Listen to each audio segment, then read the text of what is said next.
So every other year for our Broadway Sunday, this is a lot of work, so we only do it every other year.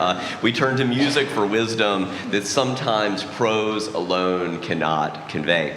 Stories that help us reflect on who we are, what we love, and how we journey through this life together. And this year, our guide is Fiddler on the Roof, which is set in 1905 in a small Jewish village in Tsarist Russia. A story of spirituality, family, humor, and survival under the shadow of oppression. So perhaps we can relate a little in such a time as this. I know, it's funny because it's true, right? At its heart is a question that still resonates today. How do we hold on to what matters when the world around us is so rapidly changing? Tevye opens with the image of a fiddler on the roof, if you can possibly imagine what that would look like in your mind's eye, trying to play a simple tune without losing balance. Do not fall down. It's a powerful metaphor for all of us. Life can and does feel precarious sometimes, and oftentimes these days.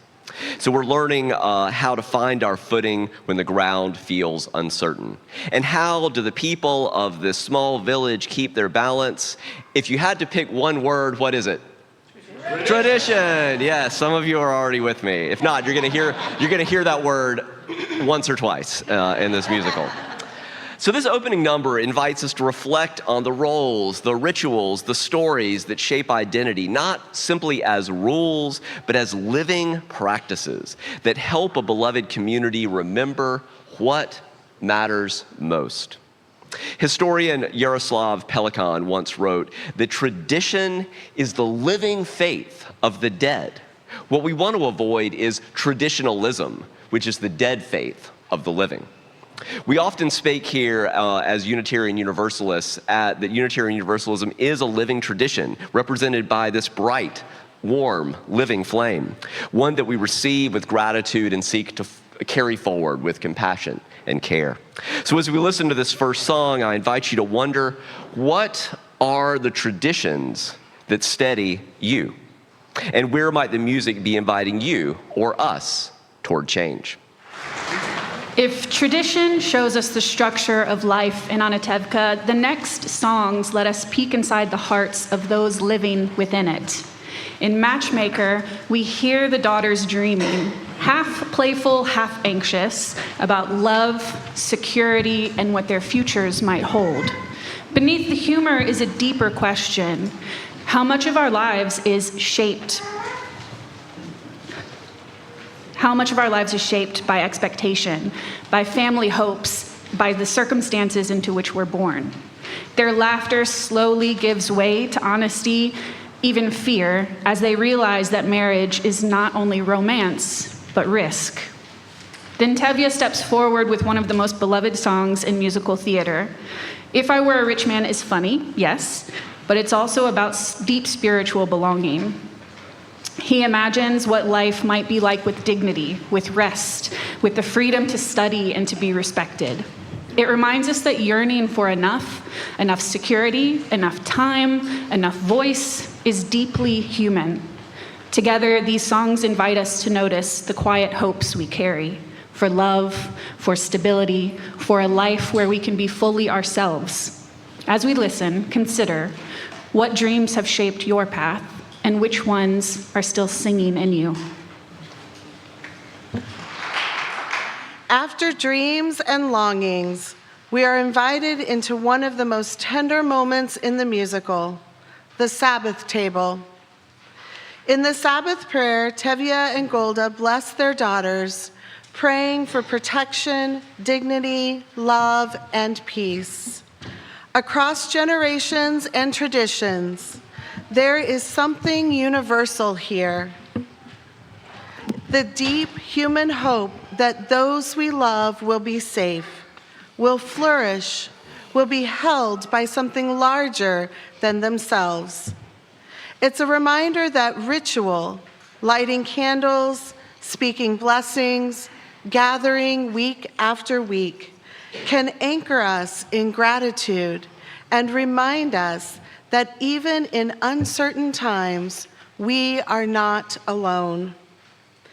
Then comes a sudden shift, a toast to life, l'chaim. There is laughter, music, and celebration. Yet even in the joy, Tevye sings, life has a way of confusing us, blessing and bruising us.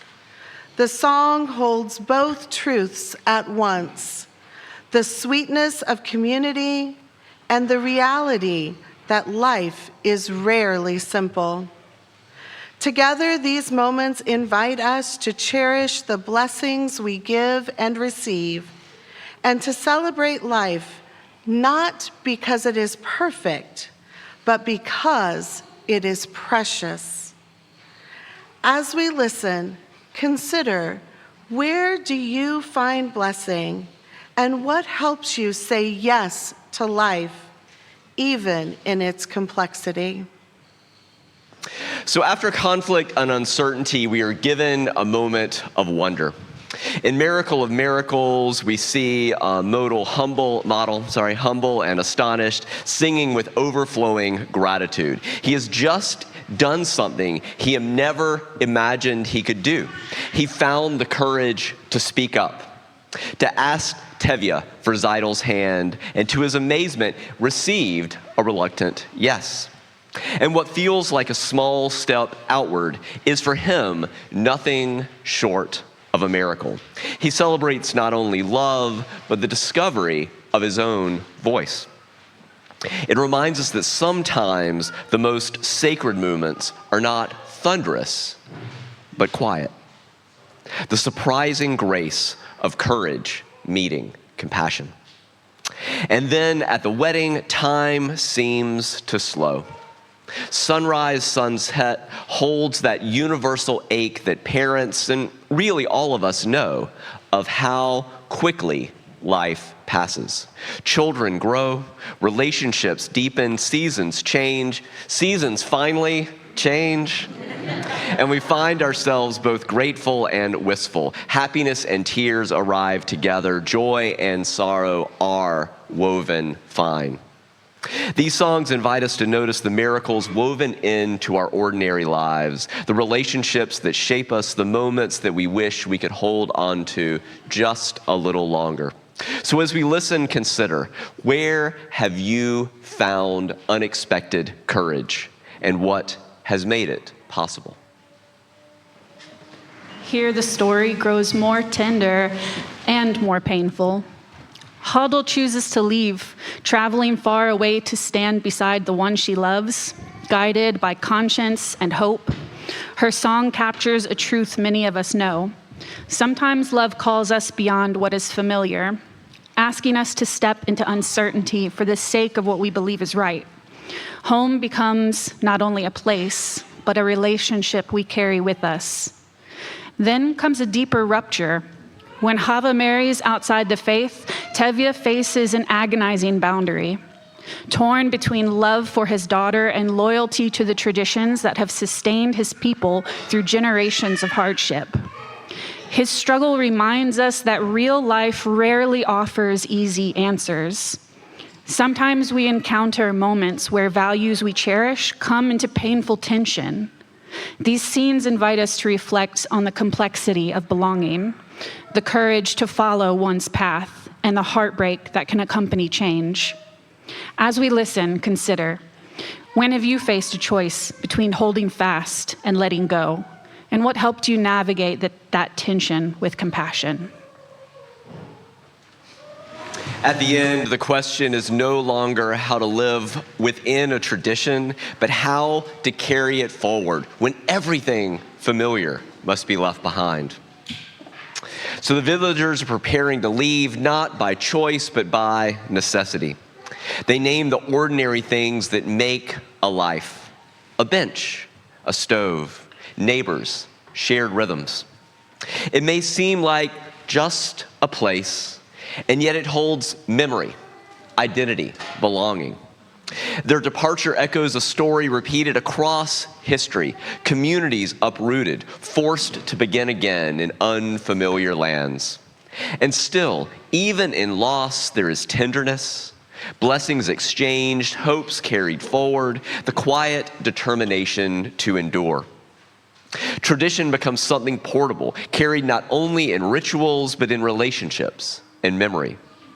And the image of the fiddler returns, still balancing, still playing, reminding us that life remains uncertain, and yet the music continues. So as we listen and prepare to go forth, we might ask, what do we carry with us as our circumstances change? And how can we create beloved communities like this one, where even in times of upheaval, dignity, compassion, and hope can still take root?